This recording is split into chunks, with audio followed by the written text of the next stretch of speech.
What happens when a world-class nutritionist uses blood panels, cellular biology, and fact-based science to create and monitor healthy eating plans with supplements for her clients? Everyone wins. Welcome to Power on Your Plate with Haylie Pomroy, an educational experience that gives you both the actionable and practical tools you can use every day to get your health, weight, and life back on track.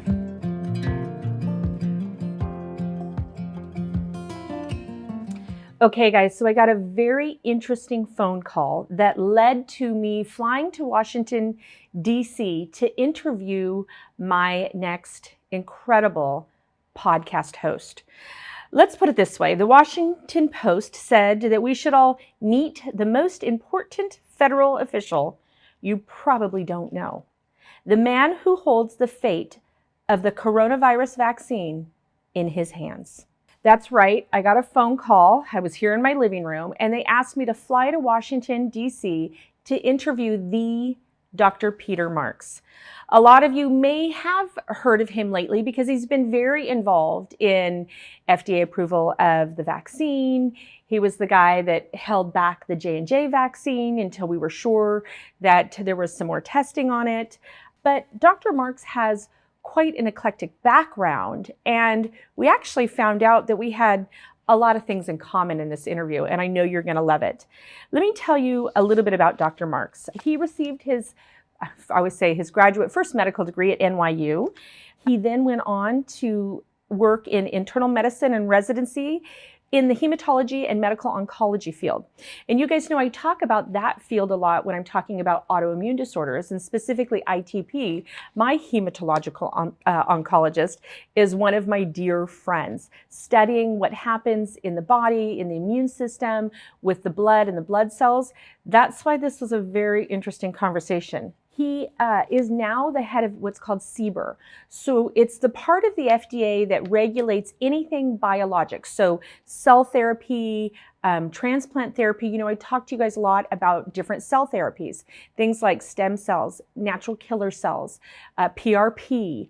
They even regulate biologics like the vaccine. That's why Dr. Marks has been kind of in the news a lot lately. But he and I wanted to talk about regenerative therapies. Many times I've shared with you that I have had to travel all over the world to seek different therapies to get clients the help that they need in changing the trajectory of their health and wellness. Well, the section of the FDA that Dr. Marks heads is really working hard to allow cell therapies to be more researched and utilized in the United States. So they asked me to come in to interview him, and we had quite an amazing conversation about why, and you guys know, I believe we should have access to therapies, incredible therapies that are happening all over the world. I believe we should have access here in the United States. So probably the fact that, you know, I'm kind of a hematological oncologist, super fan geek, micronutrient geek, and a person that really believes that you should have access to anything that you desire in your healthcare that's going to lead you to become outrageously healthy. It was a nice match for he and I to get together in DC, right in front of the Washington Monument. And I got a chance to ask him some really cool questions on your behalf. So I hope that you enjoy this. It was incredible. And I'm always wanting to bring more power to your plate, more ideas and opportunities for you to kind of ponder freely what's right for you and for your healthcare. So I run this amazing community where we try to be open and receptive to all kinds of things that can help us find true health in our health journey. So my podcast is called Power on Your Plate. I'm a huge advocate of natural foods and health and nourishing the body, and also have been very candid about my own health journey and my own health struggle. I have ITP, which is an autoimmune disorder, and my hematological oncologist at UCLA over the years has become, you know, a dear friend and really a champion for me continuing to seek therapies that can provide wellness and what I feel like is to become an individual that's outrageously healthy and feeling vibrant and alive and well. In that and in our community and in my clinical practice, which I've been in practice for 28 8 years now. Many of my clients have traveled all over the world to seek, I'm going to use the term progressive, maybe some out-of-the-box therapies that either weren't readily available or available at all in the United States. And so I'm just honored and so thrilled to speak with you, and I think have been privileged to have docs in my corner that supported some of my ideas and choice of therapies, I guess I would say, for myself. And then when I heard about some of the FDA initiatives and some of the True Trials initiatives specifically, it really compelled me to want to share with my community that there's kind of hope on the horizon. And I think that's the biggest thing that I want to convey to my community. So thank you for being here. My pleasure. It is just a privilege and an honor. And I have goosebumps. I have chills because it just brings me a lot of hope, and I know it's going to bring a lot of my community just a ton of hope. So let me just let's just cut to the chase. Let's jump right in. I know my community knows a lot about you already, but can you give me a little bit of insight as to how you ended up where you're currently at in your field? What was your inspiration, your passion? So I, as somebody who was trained as a medical scientist and who's been a clinician, been an administrator, and also been in drug development and biologics development, it was a very natural fit to take the deputy director position when they offered it to me about almost 10 years ago now. And I don't look back because I love what I do for the variety of complex biologic products that we regulate, and because we don't just regulate them, we also do applied scientific research on the products, try to understand them. We make policy about how they're going to be regulated. So it's, to me, it may not be like earth-shattering, but it floats my boat. It keeps me excited about coming and doing what I do every day. Yeah, that's wonderful. And it takes that kind of inspiration because it's a lot of responsibility. You personally have a lot of responsibility to ensure safety and efficacy with things in, let's jump into kind of the regenerative healthcare field.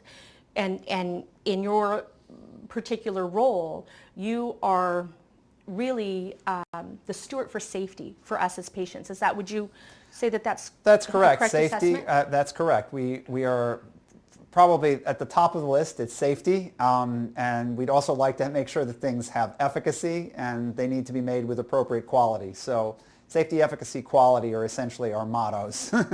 That's great. So a lot of people in my community were asking me, what do we mean by regenerative therapies?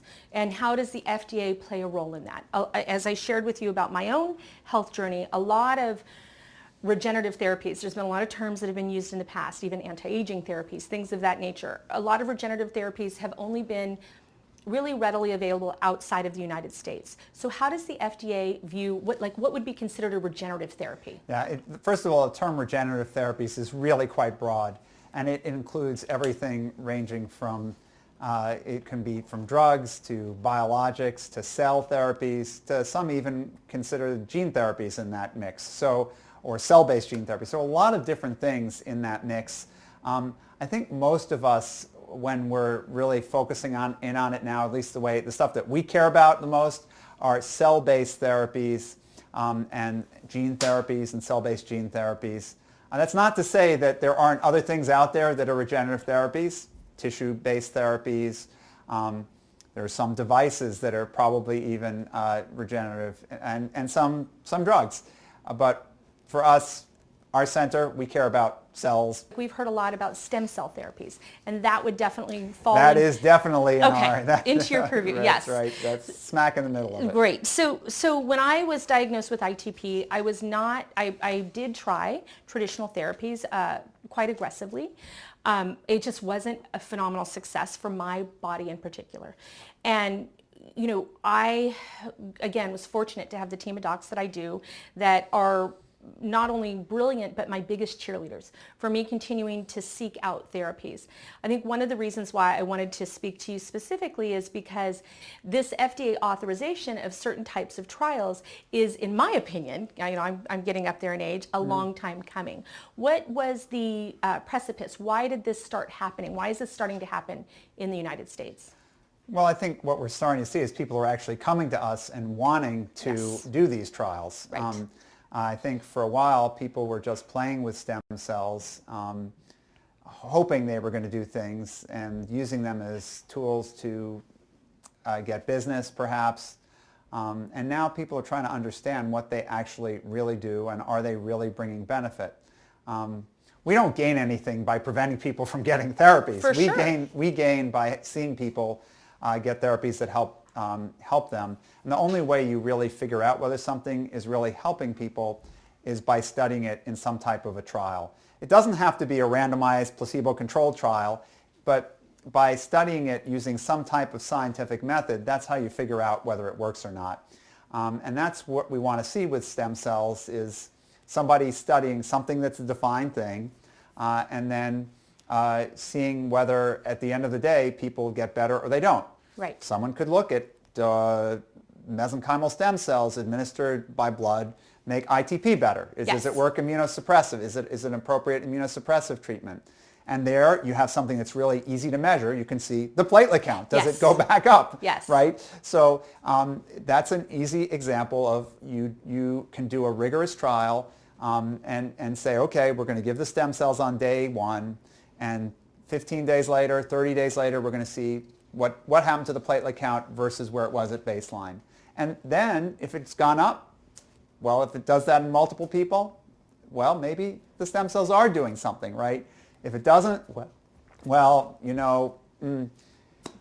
maybe you have to go back to the drawing board and figure out what you need to do better next time. So I think that's this generation of knowledge is what is so critical here. And it's what's hopefully transformed over the past couple of years from a field that wasn't very interested in rigorously understanding what was going on to now trying to understand rigorously what is going on. Right. And I always tell my community, you have so much power as the patient. I try to empower my client base, my community, so that they can ask questions. We do health wish lists, self-assessment questionnaires so that people can really understand what's going on in their health and also so that they can communicate to their physician more efficiently. But I really think that the demand that patients are wanting to see these kinds of things happen in the United States. I just will share with you, I've traveled with clients that have gone everywhere from Moscow to Mexico to the Caribbean, many places out of the country seeking these types of therapies. And it is sometimes expensive. It can be extremely scary. I think sometimes people feel a sense of desperation, and so they're willing to absorb that risk. They're willing to I know I was, right? Willing to take that on for this huge hope. But now there's this opportunity that's coming up where we can have FDA authorized trials. So they're regulated, they're watched, they're monitored, they're given a blessing, correct? Right. Yeah. They're trials that they're conducted under our investigational new drug authority, and they're like any other trial for any other drug, where we make sure that the people who enroll in those trials are protected, that they're being treated safely, and we make sure that the trials are actually trying to answer the questions that are important. Because you can say you're doing a trial and actually not actually get any real information from it, just to play the game. And actually, when you get back to medical tourism, I'll just offer up that I think we have to be careful about not saying anything too sweeping about overseas trials, because I think some places they do really good jobs. Yes. The problem is others don't. Yes. And so it's a little bit hit or miss, and are you educated enough, or are you willing to do the research to figure out who's doing it well and who's not doing it so well? Right. So hopefully by having these trials available in the United States and more accessible, people will have them, take advantage of them, and they'll be done well. Right. And you know, it's a lonely process. I'll share that with you. It's a lonely process because a lot of my clients that have gone through this, they don't even feel comfortable sharing with their physicians that they're going to either participate out of the country or in a non-FDA authorized trial, that they're going to try this experimental therapy without that kind of supervision or support. And I think one of the things that's, you know, kind of exciting for our community is that with these being FDA authorized, they can have a more open dialogue with their physician. I was fortunate. I had a team of docs that, you know, like I said, were my number one cheerleaders in my process of using food as medicine, nutrients as medicine, supplementation. You know, they all encouraged me to seek out what was best for my health and wellness. But what I find in my community is that so many people feel alone in this process. So we have now this website where people can come and look for trials that could potentially be right for them. How can you help people in my community that are listening that say, look, I want to start to have this conversation with my doctor? And I will tell you, with you speaking to me, this is going to help the legitimacy of their conversation. You know, they're going to be going from A to Z right away, and I understand, and I that's why I appreciate this so much. But how could someone broach this conversation with their physician? Yeah, well, I think a couple things. First of all, many physicians, whenever they hear you're interested in something, they're concerned that you're getting the standard of care. Right. And I think that's probably something that we as physicians probably can be a little more open-minded, because I know that when I treated a lot of patients, I think I probably had the same attitude as perhaps some of your physicians had, which as long as somebody is getting a reasonable standard of care from me, I'm okay if they want to try other things. If stuff isn't, you know, if stuff is not perfect, because we don't always have the be-all and end-all. So what I would want to do is make sure they know that when they go to participate in a trial, that it's being done correctly. And that usually means a combination of two things. That it is, if it's a new drug or a new biologic, that it's being studied under, well, if it's in the United States, it's under our investigation of new drug authorities. If it's in some other country, it's under those countries' laws. But in the United States, that if you're participating in research of an unapproved drug, it should be under an investigation of new drug application. That's number one. And number two, it's that there's some type of institutional review board or ethics committee approval of that trial. Great. And they do two separate things. One, from what FDA does is make sure that the product itself is made correctly, and that the way it's being studied is going to get the answer. What's in the vial is actually what's in the vial. Yeah, no, right, I mean, sincerely, we even find this in the supplement world. What's in the bottle needs to be what said is in the bottle. Right. Yes. And then the ethics committee, their job, or the IRB, is to make sure that the way this is done is consistent with what we've come to expect in the United States, that someone is not taking unacceptable risks. So it's complementary, and by having both of those together, I think we do right by people to make sure they're getting, you know, the type of care that they should be. So how would someone broach their doctor? Would they just say, you know, I was on this website, so let me step back just a second here. So can we talk about types of things that may be beneficial for cell therapies? I shared with you that I have ITP. I have clients that have gone for arthritis, for other autoimmune disorders, for degenerative knee disorders. We've seen in other countries a lot of therapies around viral infections, chronic EBV, CMV. Are there things that are just perfect for this, or are we not really sure yet? So I think we're not really sure yet, Okay. but I think that if it's studied well in a clinical trial, it's okay. I mean, there can be a variety of things here, and that's part of why it's helpful to have something that's FDA approved or FDA authorized in the U.S. It's that we've given it the go-ahead. It's an FDA authorized trial, and it's been approved by an ethics committee, because what that says is enough people have thought through it that it's not just a harebrained idea. Yeah. Okay, and so that's what you're trying to get at here, right? You know, if I had to say things that I thought, you know, this concept of certain types of stem cells being, you know, having immunosuppressive properties, that's, I think, there's a fair amount of scientific evidence that would tend to suggest that. Has it been documented beyond all doubt yet? No, and that's why we're still seeing clinical trials ongoing with this, including things that have even been brought before the agency in terms of new drug applications or biologics applications. So I think it's a very exciting area. We don't have the definitive answers, and that's why if you are participating in a trial, it's good to be participating in one that's going to help generate knowledge and help keep you safe, right? Help keep you safe. So do you have, I obviously have a particular passion in the autoimmune world because it's something that's affected me and a lot of my family members. Is there something in all of your vast experience that you go, I'm really excited or really interesting to see how this is going to pan out with?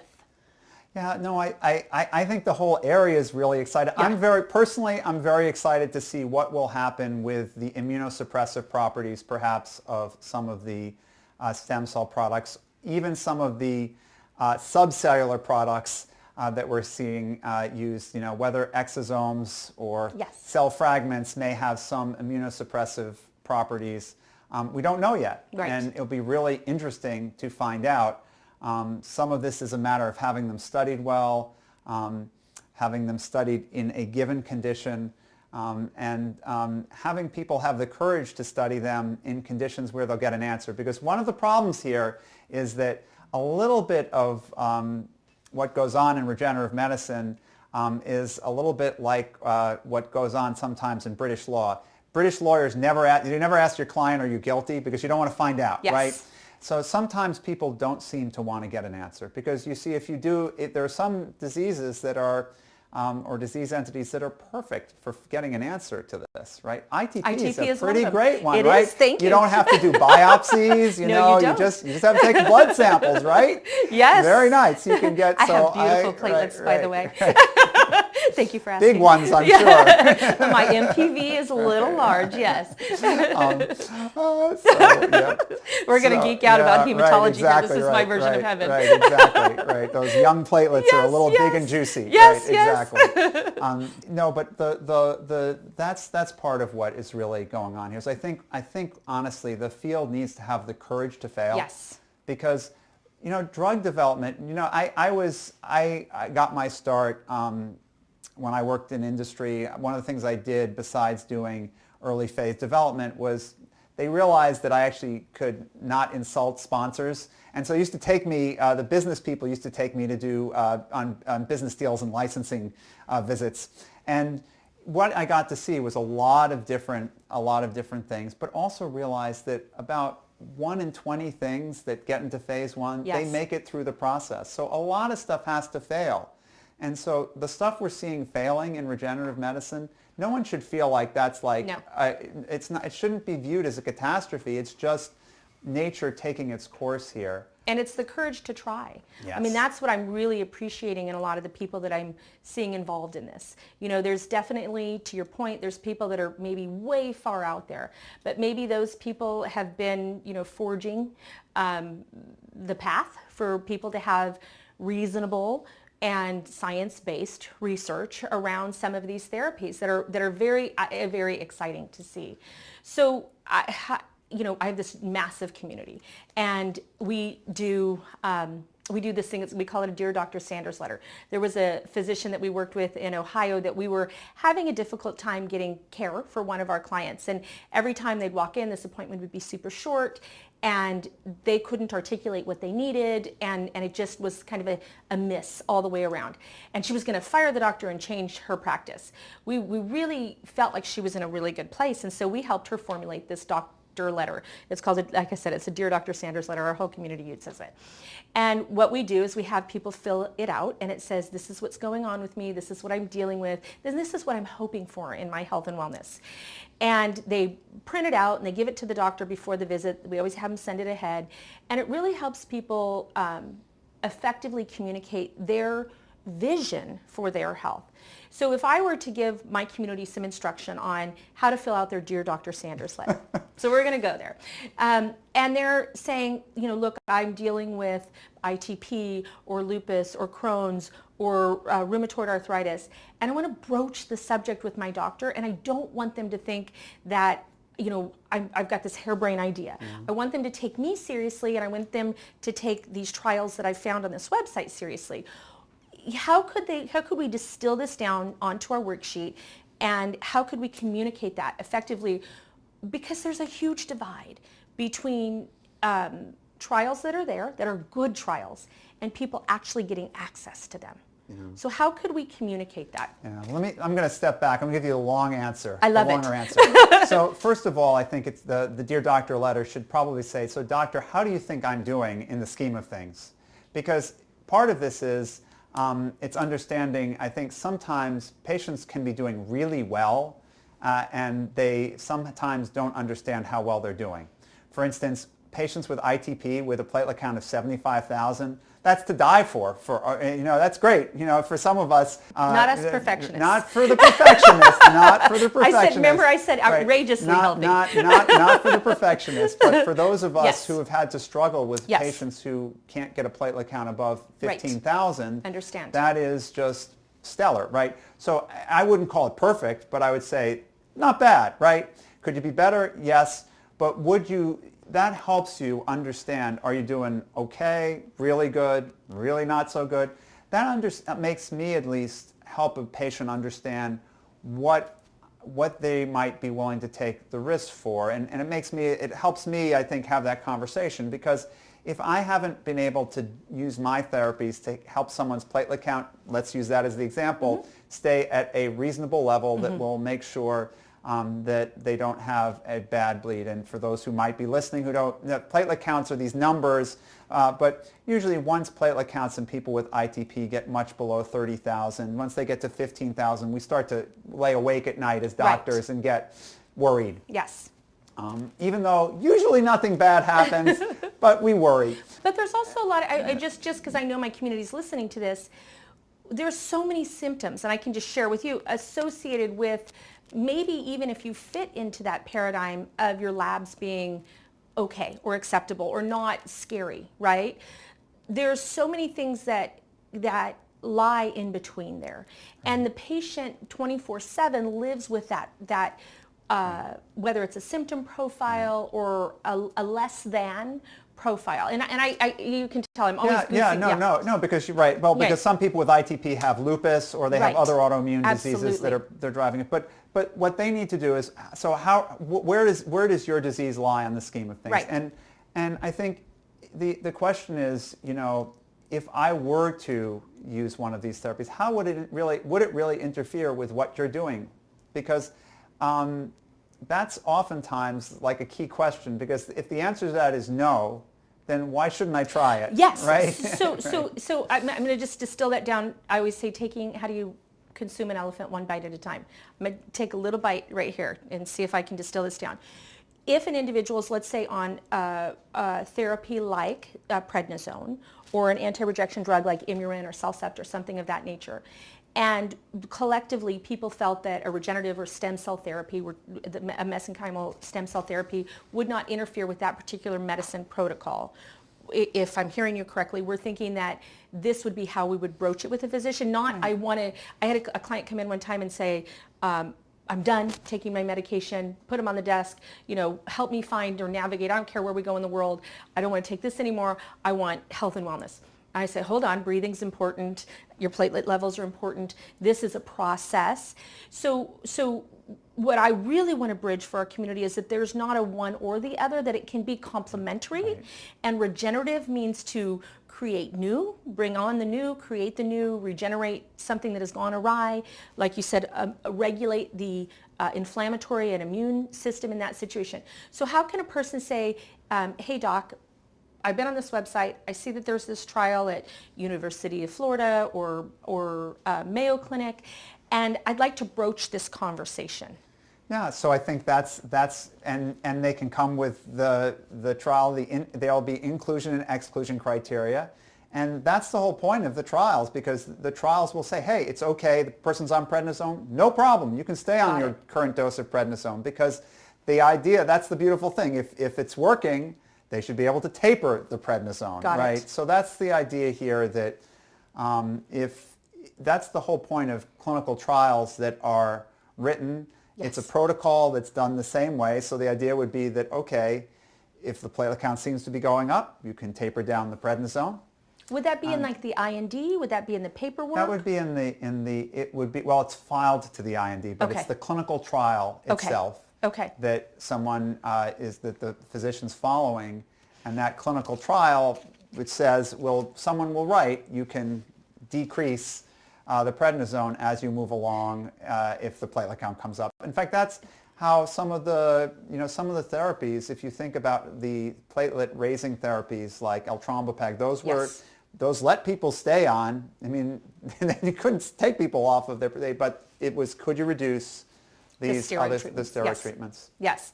And so I can just see my community members now, they're going to go print out the studies and highlight them and take them to their docs. Do you think the most compelling reason that a physician would support this kind of a decision in a patient is because they are FDA authorized? Do you think that that is what's going to move us across this chasm? I think it's going to help. Okay. Is it going to be perfect? No, because as a hematologist oncologist, I've had people come to me with FDA authorized trials where I said, yeah. But I think it's a very good start. Good. It's a very good start because you can't, unlike saying I'm going to some place that it does not have a stringent regulatory system, and I'm going to just try something there that doesn't have any kind of relationship to anything FDA is doing. This is something that we've said at FDA. It means people have really thought about this. When our folks say that a clinical trial can proceed, yes, they've read through all of the stuff about the drug that's being used or the biologic that's being used. They look at the clinical trials protocol very carefully, and they think about it and say, okay, this can proceed or it can't proceed. And if you're getting it, if it's out there, it's because it could proceed. Yes. So it has a certain stamp that at least it doesn't guarantee that it's going to work, right? Because we wouldn't, if we knew things were going to work, we wouldn't have to study them, right? Yes. We wouldn't be practicing medicine. We would be practicing magic or something else. But, yes. But at least it says that somebody thought that what was being done made sense. Probable. Yeah. And it's not likely to hurt people. That's good. That's important. First, do no harm, correct? Right. The oath. I want to take a really quick break to get you guys some information that I think you're going to need. Hey guys, it's Haylie here. Having a hardcover copy of the Fast Metabolism Diet book can be critical to your success. It is a workbook that's going to help you get healthier today.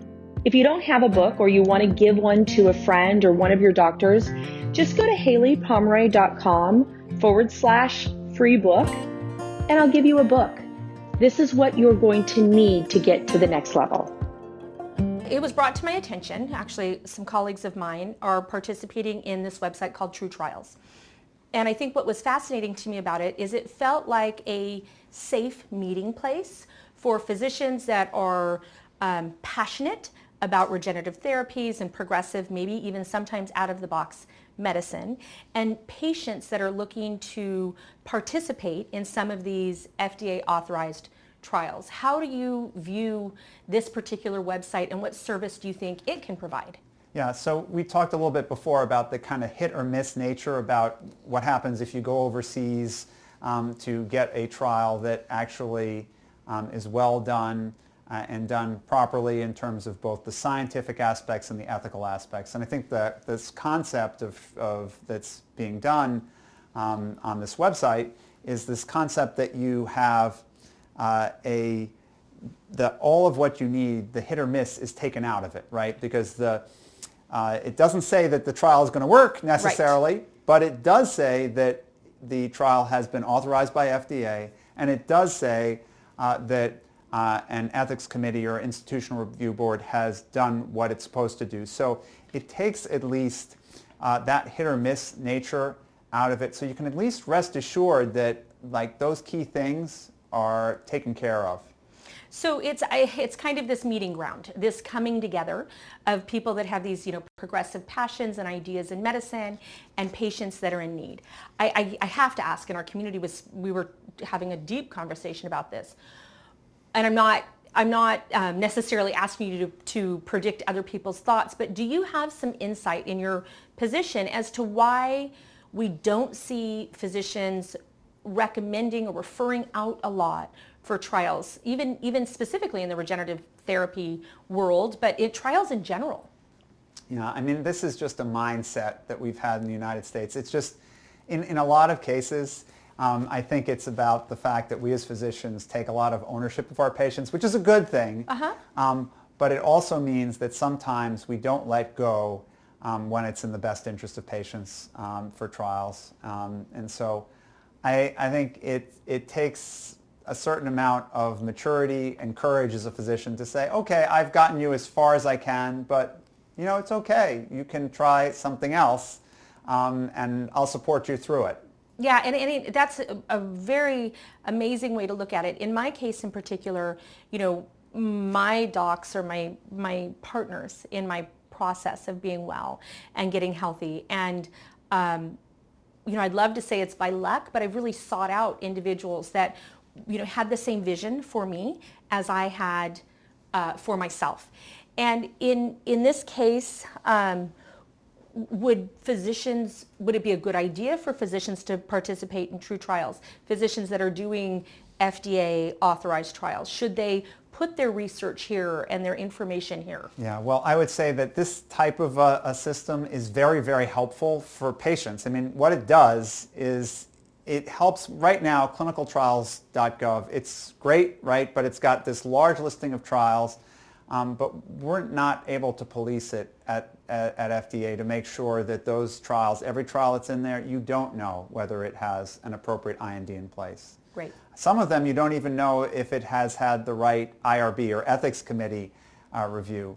Whereas this concept of having a site whereby somebody has actually gone through the trouble of saying, look, we have gone and looked, made sure they have that investigation new drug application in place, and we've made sure they have the ethics committee or institutional review board approval, and taken care of that piece of it. That really helps essentially, you know, winnow down a lot of the issues. So you don't have to spend. I mean, it's really, I think, helpful to patients not to have all that uncertainty, especially in this area of regenerative medicine where there are some predatory practices that have been used with clinicaltrials.gov, and that's been in the papers, et cetera. This is a way of essentially eliminating that. Right. And so it's kind of like, yeah, there's a lot of good things in that space. There potentially could be bad things in that space. And what we're looking at, you know, for our community is resources where some of the vetting has taken place. And if it's going to be there, we know X, Y, and Z has been addressed. Right. Think of it as de-risking. De-risking. Right? We do that a lot. Yes, yes, we try to de-risk. Yes, you de-risk. The other thing is efficacy. I'm going to shift gears here just for a second. You are the leader in efficacy. We want to make sure that things work well. And as you know, I am in the nutrition field. And so in any aspect of regenerative medicine, would it be safe to say that a healthier patient is going to have a better result? Yeah, that's probably that's why that's a well-known fact in medicine, is that people who are healthier overall will do better generally. Yes, right? And that's why I always feel like I've been able to navigate these amazing relationships with physicians at, you know, a variety of different universities and institutions, is because our goal as a community is to provide you as the physician with the healthiest patient, with the most nutrient-dense diet, with the most micronutrients available so that the body can have a healing process or a health trajectory that's in a better direction. So that's awesome. We both agree. Nutrition's awesome. You're not going to get any arguments. No. By de-risking the process of an individual looking into a trial, do you think that this is going to elevate the field of regenerative medicine? Because to your point, regenerative medicine has had some pretty negative issues in the past because of people that I wouldn't say are progressive, but are more maybe irresponsible with the twist of renegade. Yeah. I think it really can help us here. And the reason why is that if enough trials get done carefully, eventually there will be trials that will be successful, and the field will start to progress into a place where you now have successes. There will be approved products, and you'll generally then find people coming behind those products with more trials, and the trials should get better over time, because as we have trials that are successful, people will understand the science better, and then the next trials that come up behind them will hopefully improve upon the earlier trials. So that's how things generally, we like things to work in medicine. It's taken a while to get there in regenerative medicine, in part because cells are pretty complicated things. Yes. I mean, it's not easy, but it's not hopeless either. I think we can get there if we just work systematically. Right. And anything that is organic in nature has such biodiversity and such more of maybe a profound impact within the body, because maybe the body recognizes it more as self. I mean, there's so many concepts around cell therapy that are just fascinating, from biochemistry to physics to oncology. It's really a fascinating study. Fast forward 10 years from now. Is it your vision, is it your dream, and I'll share mine with you in just a second, that an individual that's dealing with, lupus or ITP or Hashimoto's thyroiditis, that cell therapies are part of their protocol or a choice? Yeah, so it may be a cell-based therapy or a cell-derived therapy, could very well be some part of that immunomodulation. And if we can find things that can do what our current drugs are doing, that can do so less toxically, yes, all the more the case. I mean, I will tell you, as someone who has given a lot of prednisone in my day, there are a lot of people who would like to avoid chronic prednisone. Yes. For many reasons. Avoiding diabetes, the weight gain, and all the other stuff is among them. So it would be hopeful, that will be a way that things will progress. Do we know that it will for sure? We don't, but it would be great if we can see things progress, whether it's a whole cell therapy or parts of cells, or even if it's the insight that we derive from this that allows us to build other biologics. Study cell behavior, right, yeah. that help people, that'll be great. I always say that prednisone was the very first love of my life. It was one of those drugs that pulled me out of, a horrific health crisis. It, saved my life, probably.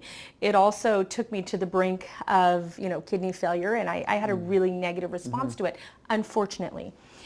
Because of that, though, it drove me to, go back and learn more about my own biology and my own biochemistry, and kind of fall in love with, what can be supported and nurtured within my body, and how I can, that's why I said I became my hematologist's best friend. He just doesn't know it. No, he does. but really understand, how I could kind of nourish myself through that. I just get so hopeful when I see these trials coming into the United States. And as an individual that has helped thousands of people navigate their health journey, options. I think options, because we are so biodiverse as people, and our responses to drug therapies or cell therapies or natural therapies or nutritional therapies can be so different. And I think when we kind of try to, put an individual in a box, we really restrict their true potential. So in our community, we believe that the healthier patient that we can deliver to the physician, the better the outcome is going to be. We see this time and time again with the reduction of inflammation, with increased fertility. As a physician and in your role, how do you see, why is there such a profound impact in people when they have really strong, sound nutrition? Yeah, so it obviously, I'm not a nutritionist, but as a physician who's taken care of a lot of people who have good diets, people who take care of themselves, exercise regularly, they tend to do better, right? It just is one of those things that we see. Body gets taken care of well and gets what it needs, and it tends to do better no matter what therapy you give to it, right? And I think that's just a fact. We see this in clinical trials. It's why clinical trials sometimes actually even stratify people by their weight, by their exercise levels, et cetera, because if you compared groups and you didn't do that, and you had one group that was all exercising, eating wonderful diets, and another group that was kind of couch potatoes, eating potato chips, and drinking soda, even if you gave them the same therapy, you might get a different outcome. Right. So you have to control for those things. Right. It's all about fertilizing that soil to right. grow healthy cells, to grow healthy tissue, to have healthy blood counts. Yeah. It's really about nurturing that. Yeah. I mean, it's people taking care of themselves. I mean, I think it's an indicator of whether people take care of themselves, right? Absolutely, and in a healthful way. So, I'm fascinated by this True Trials website. It's for me, and I'm not good at these things. It's very easy to navigate. This is where we've sent a lot of our community to go look for trials that might pertain to them. And universities, or where the trials are occurring and where they're happening. Why would it be important for a patient to have a safe space like this to go to? Yeah, right now I think there are so many websites you could end up on by accident. It's really nice to have a place to go that is trusted. And I think that's really helpful, to not just be wandering the wilderness of the web looking for things, but to have a site that has some clear validity to it, that's taken the time to do the right things of making sure that all of the right parts are there for people to go to, so that when they get something off that website, they feel like, it's something I can trust. So that's great, and it's much needed, I can tell you that. So a lot of my doc friends that have this passion and this desire and are participating in these types of clinical trials, they are having sometimes issues with recruitment, of getting their trials filled. Is this a great place for doctors to position their trials, to place them there, and how is that going to help them get their trials filled? Yeah, well, you'd like to think that if you have a site that people start to trust, right, that will drive traffic eventually to that site, and so trials will fill up more quickly, that have this kind of bona fide, because people are going to go there, hopefully, because they know that's where they can find trials that meet the criteria of being FDA authorized and ethics committee or IRB approved. That's going to help, hopefully, people go, more people that go there, more people see trials, more people get on the trials get done faster, you get answers faster, and that actually helps the field of regenerative medicine overall, because then you actually start to get the answers that you need, knowing that the things are going to fail. It's going to happen. I mean, there's no guarantee, right? The part of that's important about these websites, it's not a guarantee that the trial is going to work, right? It's it's actually, just to use your own terms, it's the field is fertile, right? Yes. Right. Things can grow there. Yes. And that's what it's saying.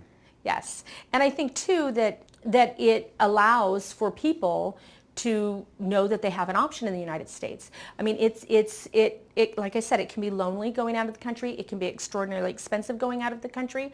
Are these trials something that, when a person participates in the trial, is it at an expense? Do people have to pay to be in a trial? Yeah. So in general, people do not pay to be in these trials. Okay. Okay. And clinical trials should be covered by the group that's doing them. There is patient-funded research. Don't get me wrong. Sometimes that gets done, but the way these trials should generally be done, when it's patient-funded, it's a foundation is getting the money. The foundation then spends the money, so it's not actually directly it's not Right. directly moving there. Right. There are trials that the FDA sometimes does give approval for people to recoup the cost of the product itself that's being used, and there the patient or the patient's insurance might have to pay for that product. But that's only in specific cases where they have come to the FDA in advance. And most trials or many of the trials, they're done, basically not at a charge to the to the patient. Standard of care things are often charged to patients' insurance. So things that would have been... So like having your labs run before or after? Some of those things might be, things that might be done anyway in standard of care might be charged to the patient's insurance. But the things that are done specifically for the trial, generally the patient should not have to pay for. I want to take a really quick break to get you guys some information that I think you're going to need. Hey guys, it's Haylie. This is a lot of stuff we're processing through, and right about now you may have some questions. If you go to HayliePomroy.com/join me, I would love to give you a 30-day free trial of our member community. This is where you go to get your questions answered. I'm there, my team's there, and we can really support you through your specific metabolism journey. If a patient were to go into a trial and they didn't have insurance, but part of the standard of in the trial was to have labs before and after, like an ITP, checking for platelets, would that be something that typically they would work into the trial? That would usually be worked into the trial, and the investigators would obviously, they would have to work through that. Incorporate that. It wouldn't be like, we can't run labs. So that's why it's so important, yes, because there is a standard here, where if an individual, maybe we're doing this in some other setting, maybe they wouldn't have the labs checked. And what I find a lot of times, and again, I'm open and receptive to people seeking out what's right for them. But what I've found so many times, which has always, kept me up a little bit at night, is oftentimes people will go do a therapy, they'll come back maybe to this country or after having it, and there's no follow-up at all. Yeah. And so we all just kind of ponder. So we work really hard with their physician stateside to say, how can we pseudo put together some sort of hypothesis of what parameters would we look at to see if this was, first and foremost, hopefully not a negative impact on the body, but also potentially a positive one. So this is very exciting to see that. And like I said, I know my community members are going to be printing this out and highlighting all the things and having these great conversations with their doctors. So specifically on True Trial's website, how would a person, if they go in and they navigate the website and they see a trial, would they print out information and take it to the doctor? Would they contact the clinic? Would they contact the place that's doing the trial? How does the logistics work? Walk me through it like a kindergarten. I think that you're going to have to, you'll have to get from the trial site. Okay. But I think the idea is that you find a trial, and I think there are ways to contact, to set off motion to contact the people who are involved with doing the trial. Excellent. So primarily your role is to say that, look, they're not going to be put on this website unless we have blessed them, as far as they're following protocol, they're have a particular protocol that they have to adhere to, and we've vetted the process and said go forward and let's see if it could work. So I think that's what's being said here, right? Yes. Is that the trials will not show up there unless they've made sure that the FDA has given the authorization that they can proceed and the right ethics committee or IRB approval is there. Awesome. I'm just so excited about this, and to have someone like you watching over the process is going to make it such a profound endeavor, and I'm just I'm excited for my community, I'm excited for myself, I'm excited for the future of medicine, and I just want to thank you. Oh, thank you. We have a whole group of people that keep a close eye on these things, ranging from the scientists who review trials, compliance officers who go out to make sure that things are what they say they are. So there's a large team behind this, and it's a pleasure. That was a very powerful interview.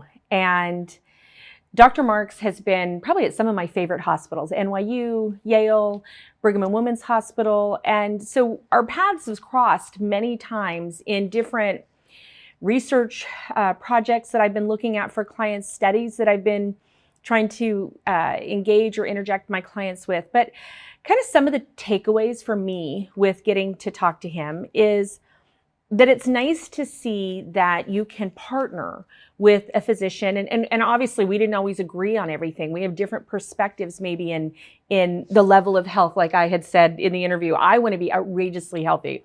I'm not worried maybe whether my doctor sleeps well at night because they're not panicked about me. First, I love the compassion of and the motivation and the inspiration to want to move these studies forward in the United States. I really hope that we gave you some tools of how to engage with your doctor.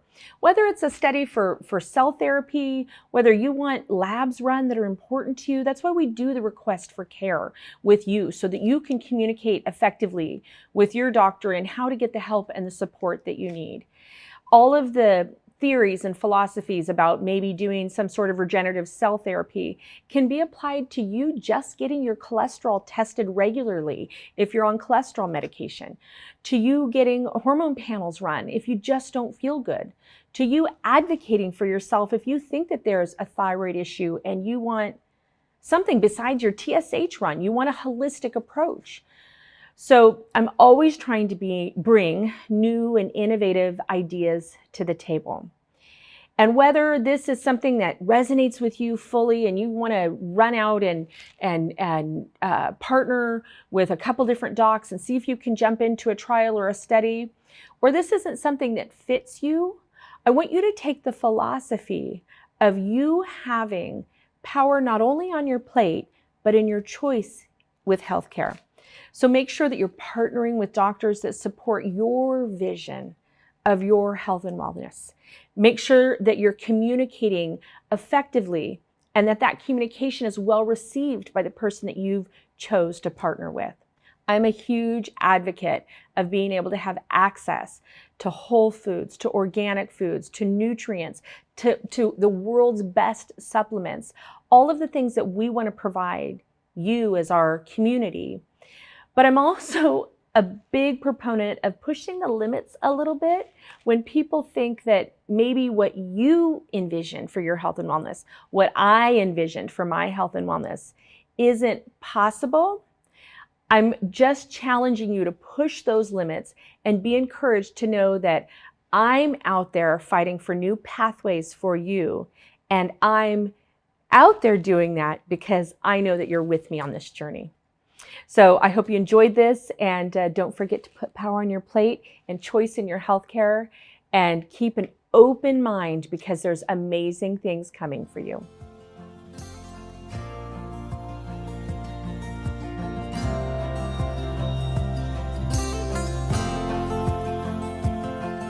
Thank you for listening to another inspiring episode of Power on Your Plate with Haylie Pomroy. Please remember to share the amazing science and tools with someone you love. The more we know, the more we all lift our global health together. Visit www.hayliepomroy.com to get notes from today's show and to take your education and health to a new level of success and happiness. Information on this podcast is provided for informational purposes only and is not intended as a substitute for the advice provided by your physician or other healthcare professional, or any information contained on or in any product label or packaging. You should not use the information on this podcast for diagnosing or treating a health problem or disease, or prescribing any medication or other treatment.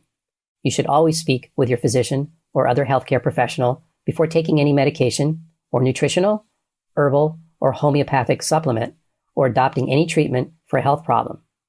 If you have or suspect that you have a medical problem, promptly contact your healthcare provider. Never disregard professional medical advice or delay in seeking professional advice because of something you've heard on this podcast. Information provided on this podcast and the use of any products or services purchased as a result of this podcast does not create any type of professional relationship between you and any of the associates affiliated with this podcast. Information and statement regarding dietary supplements have not been evaluated by the Food and Drug Administration and are not intended to diagnose, treat, cure, or prevent any disease.